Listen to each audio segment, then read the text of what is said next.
Assalamualaikum warahmatullahi wabarakatuh. Bismillahirrahmanirrahim. Alhamdulillahirabbil alamin. Wal aqibatu lil muttaqin wala udwana illa 'alal zalimin. Asyhadu an la ilaha illallah wahdahu la syarika lah wa asyhadu anna Muhammadan 'abduhu wa rasuluhu la nabiyya ba'dah. Allahumma sholli wa sallim wa barik ala sayyidina Muhammad wa ala alihi washabihi ajmain. Pada para mahasiswa Sekolah Tinggi Agama Islam Sunan Pangandaran, Yogyakarta yang dimuliakan Allah Subhanahu wa Ta'ala, alhamdulillah pada kesempatan ini kita semua masih dipertemukan oleh Allah untuk bersama-sama kita berbagi ilmu, berbagi pengalaman, sharing ide dan gagasan untuk mata kuliah strategi dakwah. Pada kesempatan kali ini saya diamanati untuk menyampaikan materi tentang pengembangan karakter santri. Materi pengembangan karakter santri ini merupakan materi yang strategis, yang penting untuk kita pelajari, kita pahami bersama. Karena apa? Karena identitas santri yang melekat pada diri Anda, inilah yang membedakan Anda sebagai mahasiswa STAI Sunan Pangandaran dengan mahasiswa di kampus-kampus yang lainnya. Ada dua hal yang menjadi tanggung jawab Anda, satu sisi sebagai mahasiswa, satu sisi sebagai santri, sehingga yang ditempuh oleh STAI Sunan Pangandaran untuk mencetak kader-kader lulusan-lulusan yang tidak hanya memiliki kemampuan di dalam bernalar, di dalam berteori, tetapi juga bagaimana menjadi santri yang betul-betul mendharma baktikan dirinya, mengabdikan dirinya sesuai dengan semboyan Saiswa selama ini, yaitu Khodimul Ilmi, Khodimul Ummah. Santri itu merupakan label yang selamanya akan melekat pada diri kita, bahkan sampai ketika kita tidak lagi berada di pesantren. Sehingga ketika kita berada di luar pesantren, kita harus mengingat bahwa kita memiliki identitas yang namanya santri. Nah, nanti Anda semua ini akan mengalami masa-masa Anda harus terjun ke masyarakat. Saiswa sudah menyiapkan mata kuliah, namanya mata kuliah strategi dakwah, nanti akan berlanjut dengan PPM 1, PPM 2, dan PPM 3, yang semuanya ini membutuhkan kemampuan-kemampuan, baik itu kemampuan teknis ataupun kemampuan di dalam kita bernalar, berlogika, ataupun beramaliyah ketika kita mengamalkan ilmu kita selama ini yang didapatkan di Saiswa untuk disampaikan kepada masyarakat umum. Nah, di kesempatan kali ini saya ingin menyampaikan terlebih dahulu tentang pesantren itu terbentuk dari 3 pilar, dan ini yang harus ada di dalam diri pesantren. Kalau ketiga pilar ini salah satu saja tidak ada, maka itu dia tidak bisa dikatakan sebagai pesantren. Nah, yang pertama itu adalah ada pilar guru atau kiai. Ini jelas harus ada. Yang kedua, murid atau santri. Yang ketiga, ini ada masjid atau pondok sebagai pusat kegiatannya. Yang tentunya di dalamnya itu ada proses transfer ilmu, proses transfer amaliyah, ataupun transfer akhlak secara tidak langsung dari seorang kiai atau guru kepada murid dan santrinya. Ketiga-tiganya ini harus ada di dalam sebuah pesantren. Sehingga kalau misalkan ada seorang kiai, ada seorang santri, tapi tidak ada masjid atau pesantren, artinya santri ini tidak tinggal di pesantren, maka ini tidak bisa dikatakan sebagai pesantren, karena mensyaratkan harus ada pondoknya. Santri itu memiliki arti yang sangat sakral kalau kita lihat dari asal katanya. Kita mencoba untuk melihat pandangan dari Nurholis Majid ketika beliau menjelaskan arti santri itu apa. Santri ini berasal dari perkataan sastri yang berasal dari bahasa Sanskerta yang berarti melek huruf. Nah, ini berarti santri itu harus melek huruf. Dua kata yang sederhana, melek huruf, itu memiliki konsekuensi yang tinggi. Artinya santri itu dituntut harus bisa memahami, bisa membaca berbagai macam literatur, baik itu literatur yang berbahasa Arab ataupun literatur yang berbahasa lokal ataupun tulisan-tulisan yang dihasilkan oleh para ulama atau para kiai ataupun yang lainnya. Karena di dalam literatur tersebut itu termuat ajaran-ajaran yang itu menjadi ajaran pokok yang harus diketahui oleh seorang santri. Yang kedua, dikatakan oleh Nurholis Majid, santri itu berasal dari bahasa Jawa yang berarti cantrik. Cantrik itu artinya apa? Artinya itu seorang yang selalu dia mengikuti gurunya kemana saja berada. Jadi gurunya pergi kemana, santri ini ikut.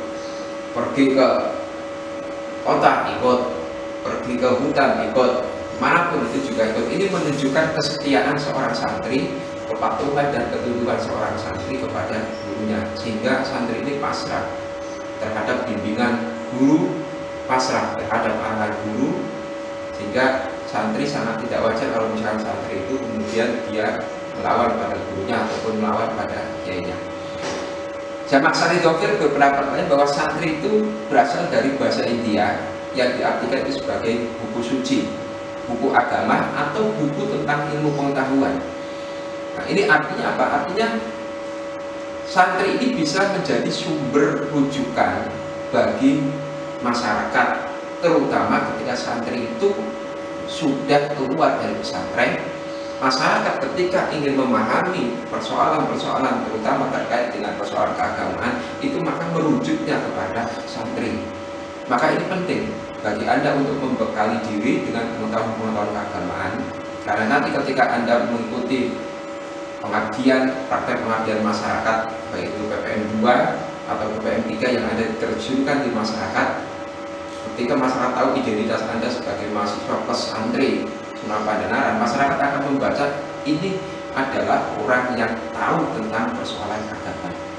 Sehingga kata masyarakat, kalau ada apa-apa ya kita merujuknya kepada santri, karena kepercayaan masyarakat terhadap santri ini sangat tinggi.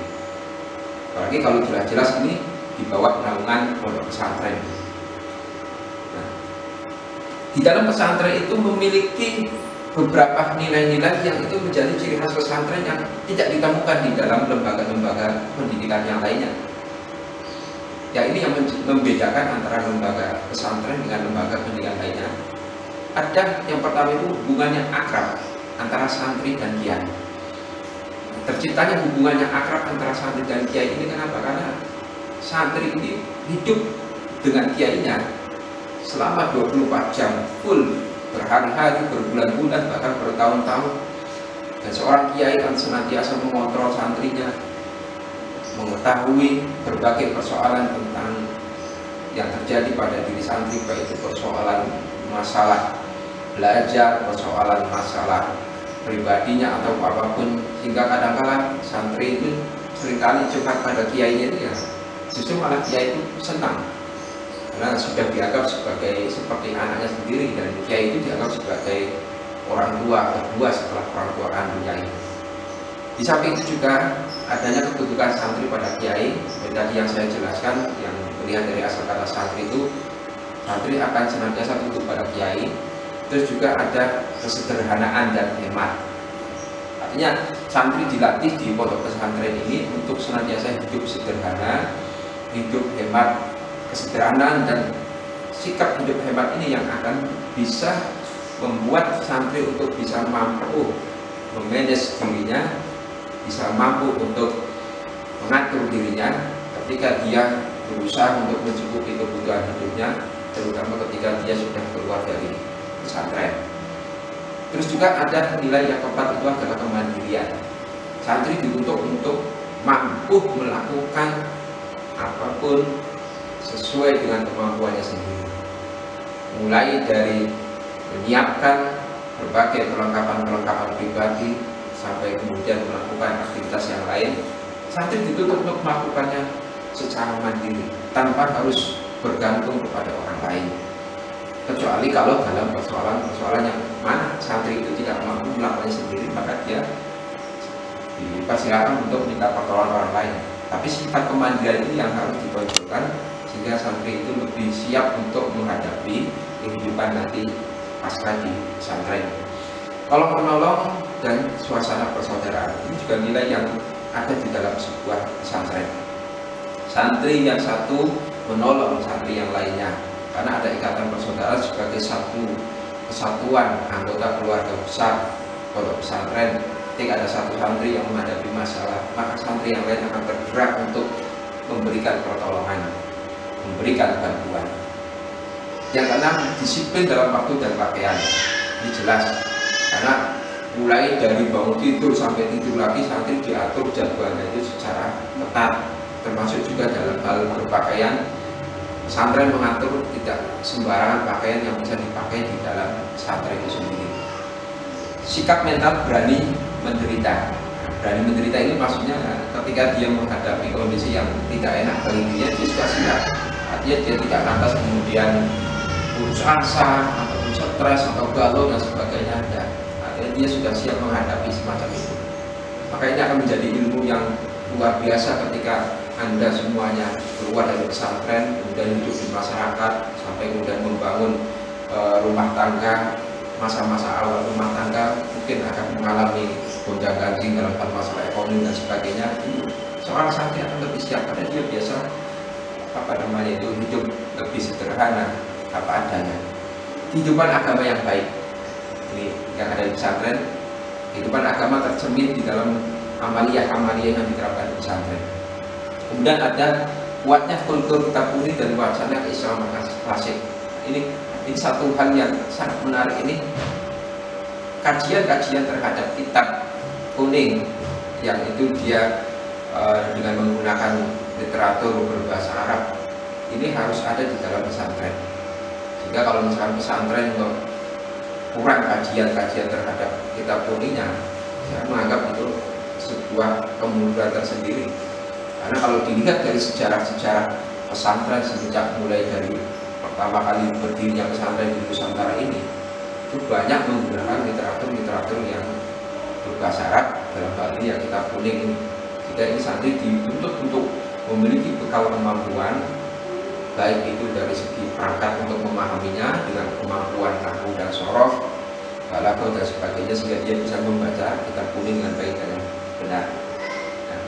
Ada beberapa metode yang diterapkan di dalam pesantren dalam pembentukan mental santri, perilaku santri, keteladanan, uswah hasanah.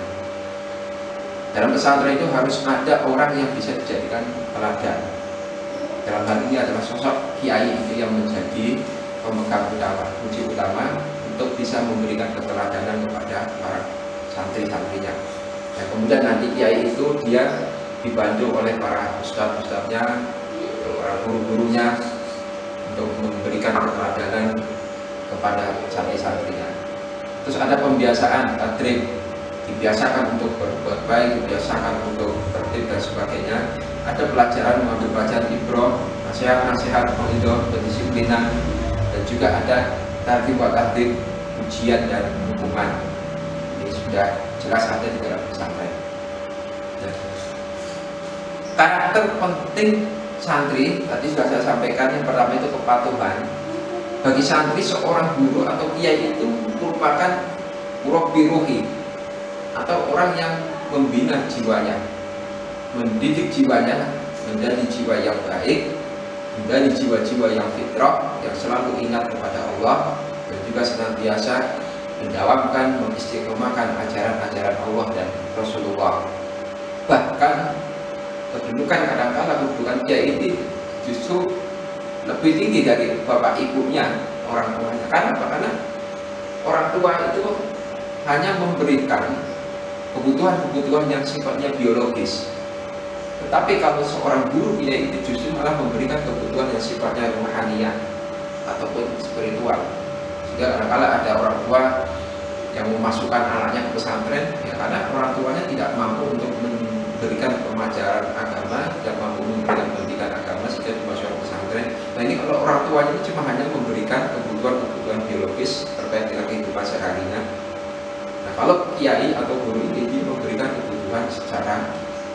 rohaniyahnya ini, spiritualnya.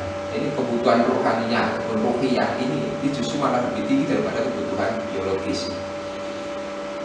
Kiai atau guru itu tidak hanya mentransfer pengetahuan, tapi membimbing kejiwaan dan memberikan bekal pengetahuan pada diri santri, sekaligus juga keteladanan. Seorang kiai sebagai murabbi ruh mewakilkan santri memberikan ketaatan sepenuh hati kepatuhannya. Jadi ketaatan-ketaatan harus sepenuh hati.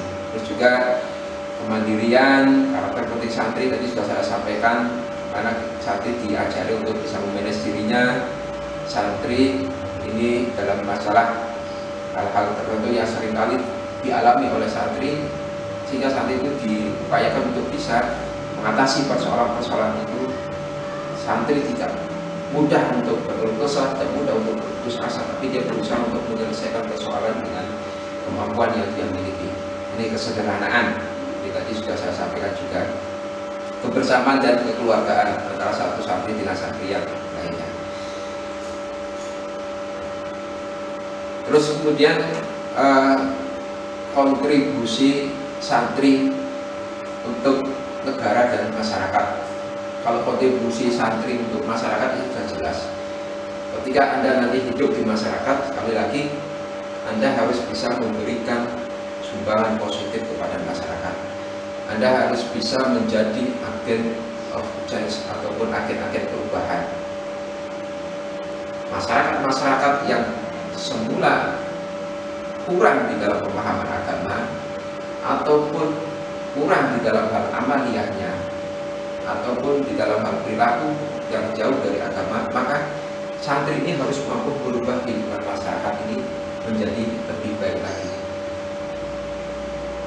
Ajarkan ilmu-ilmu yang Anda dapatkan di pesantren, Anda ajarkan kepada masyarakat. Seringkali santri itu banyak yang terlena. Ketika di pesantren dia terlena, tapi begitu terjun di masyarakat akan mulai terasa. Seringkali mendapatkan apa istilahnya itu WA itu curhatan dari alumni pesantren itu. Pak, saya di kampung ini saya dipercaya untuk menjadi ketua takmir masjid. Pak, saya dipercaya untuk khutbah jemaat. Pak, saya dipercaya untuk menjadi ketua majelis taklim dan sebagainya. Saya bilang ya lakukan, kan itu memang tugas kamu jangan mengkhianati masyarakat. Karena masyarakat tahunya Anda itu di pesantren, masyarakat nggak tahu Anda di pesantren ngapain, nggak mau tahu. Yang penting bagi masyarakat, Anda pulang ke kampung halaman, pulang ke masyarakat, Anda harus bisa menyampaikan ilmu yang Anda dapatkan di pesantren. Ini nanti akan mulai terasa. Nanti juga Anda akan mulai merasa seorang santri dengan bekal ilmu pengetahuan yang dia dapatkan dari pesantren, ini dia dituntut untuk bisa mentransfer ilmu itu pada masyarakat. Ilmu yang dia dapatkan ini harus bisa memberikan kemanfaatan bagi masyarakat, sehingga santri harus bisa merubah masyarakat ini menjadi masyarakat yang lebih baik, masyarakat yang lebih agamis, masyarakat yang lebih bisa mengarahkan hidupnya untuk kepada jalan-jalan kebaikan. Nah, maka santri ini harus memiliki kontribusi yang nyata. Apapun yang diberikan oleh santri untuk masyarakat itu akan bernilai guna bagi masyarakat, baik itu berupa tenaga atau pikiran ataupun kepedulian terhadap masyarakat dan negara. Dalam hal ini santri tidak harus dia menyampaikan sesuatu yang muluk-muluk ataupun sesuatu yang berat. Jadi kadang-kala santri itu, wah saya belum bisa membaca kitab dengan baik dan benar sehingga saya tidak berani terjun di masyarakat. Lakukanlah apa yang Anda bisa, lakukanlah apa yang Anda miliki sesuai dengan kapasitas keilmuan Anda, kemampuan Anda.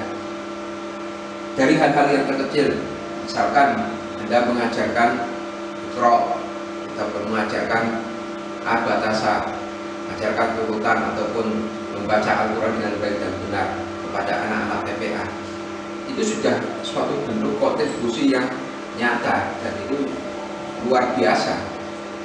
Artinya jangan Anda kemudian muluk-muluk pengen ngajarin masyarakat ilmu naku sorok, akhirnya malah masyarakatnya bingung. Justru malah yang diajarkan itu yang sederhana. Masyarakat itu tidak perlu dibuat susah untuk memahami agama, jangan dibuat berat untuk memahami agama. Sampaikan dengan bahasa yang sederhana, bahasa yang ringan, tema-tema yang sederhana yang biasa dihadapi masyarakat. Misalkan masyarakat diajari cara membaca Al-Quran dengan baik dan benar, masyarakat diajari bagaimana cara berwudu dengan baik dan benar, diajari bagaimana cara sholat dengan baik dan benar. Karena memang fakta di lapangan itu masih banyak yang menjumpai masyarakat kadangkala ibadah itu ya masih jauh dari apa yang diajarkan oleh Rasulullah, masih jauh dari apa yang tertuang di dalam ajaran-ajaran Islam. Satu kasus pernah dialami, saya diceritai oleh teman saya.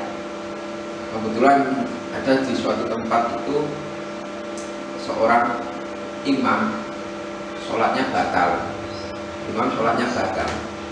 Otomatis imam ini kan mundur. Ketika imam mundur ini, imam mempersilakan kepada jamaah di belakang sambil imam berkata, monggo silakan maju.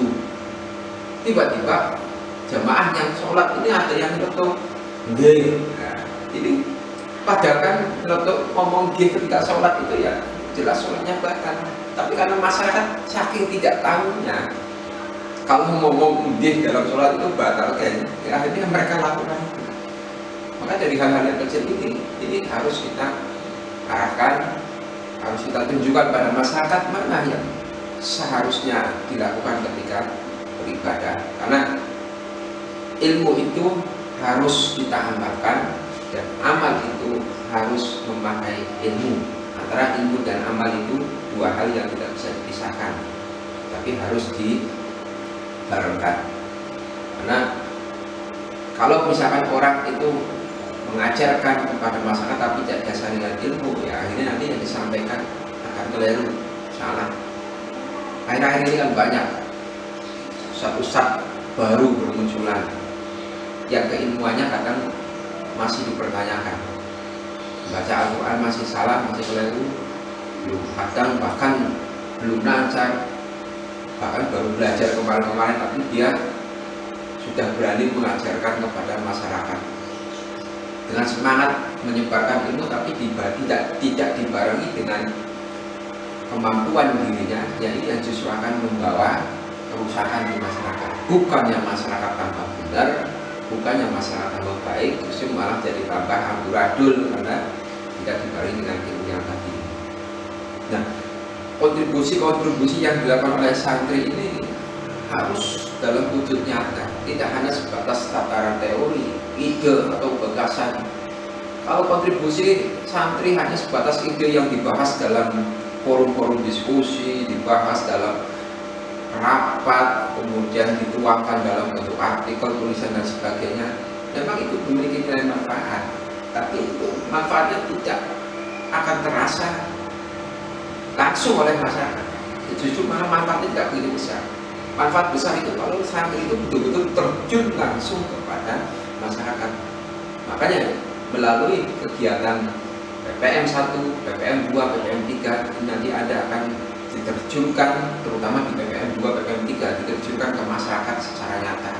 Anda dituntut untuk bisa berinteraksi dengan masyarakat dengan membawa identitas Anda sebagai seorang santri, terutama dari santri pondok pesantren Pandanaran, Seluruh Pandanaran. Dalam hal ini Anda harus bisa menjaga sikap Anda dan juga harus bisa menjaga keilmuan Anda, harus bisa mempertanggungjawabkan ke masyarakat.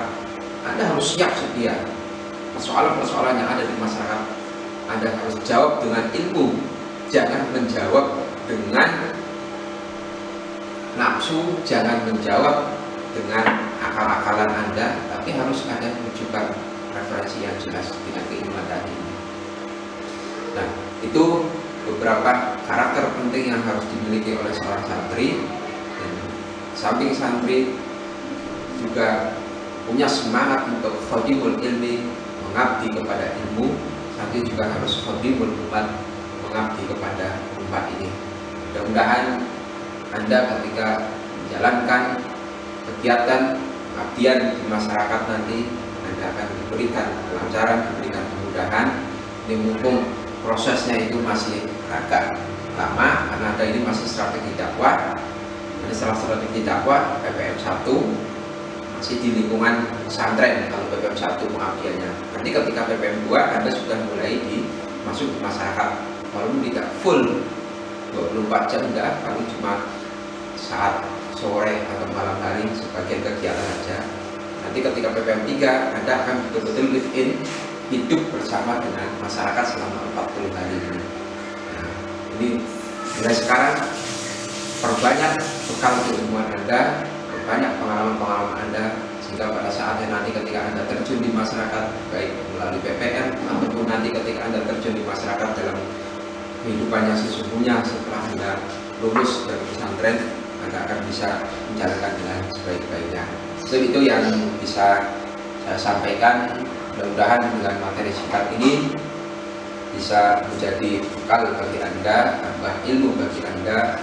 Sekali lagi pesan saya bahwa identitas santri itu tidak bisa hilang sampai kapanpun, itu akan terus melekat pada diri kita sampai akhir hayat kita, sehingga kita berusaha untuk menyesuaikan perilaku kita dengan nilai-nilai santri tadi yang sudah saya sampaikan tadi.